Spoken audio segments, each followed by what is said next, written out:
రైతు వేదన. పచ్చగా ఉండే పైర్లని అంటగొరికి మేసి నున్నగా ఎగిరిపట్టిన గొర్రెపట్ల మాదిరి ఊరిదేవరి ముగ్గుబడికి మేపే ఎనుంపోతు లెక్కన బాగా కోవుబట్టి బలుస్తూ ఉంది పట్నం రంకుది.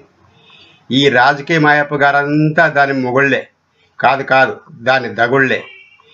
దేశానికి ఎన్నెముకాని పొగిడి మునుగ చెట్టెక్కించి బతకనేర్చి గద్దెలెక్కే గద్దె ముక్కు గడ్డము ఏసిగాళ్ళు.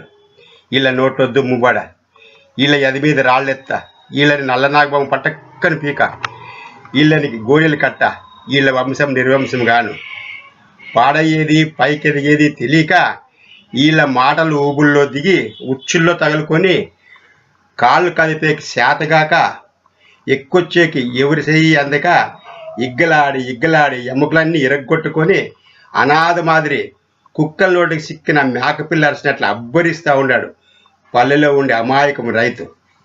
ఎక్కు ఎగురు నిలబడు అని ఆమడ దూరంలో నిలబడి ఆయప్పని అంటరానోన్నో అంటరోగమోన్నో చేసి ఎగిలిస్తూ ఉండారు అద్దువాన్నం జనాలు.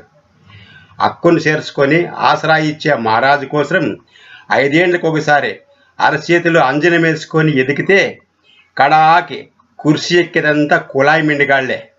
వాళ్ళ ఆశీర్వాదాలన్నీ భస్మాసుని చేతులే, వాళ్ళ భరోసాలన్నీ గాల్లో దీపాలే. ఒరే ముళ్ళుమోపి పీనిగిల్లారా, కాలం ఇట్లే ఉంటుందని కలలు కడొద్దనరా. మీ అన్యాయాన్ని అంతం చేసేకి అయ్యప్ప అలిగి అన్నం పండుకుంటే పండించిన పైసాలకి మీకు అమ్ముకుంటే మీ పదవులు ఎక్కాల్సింది పాడికే, మీ చదువుల్ని వేయాల్సింది సత్తబుట్టకే, మీరు నాకాల్సింది మీ సంకలే.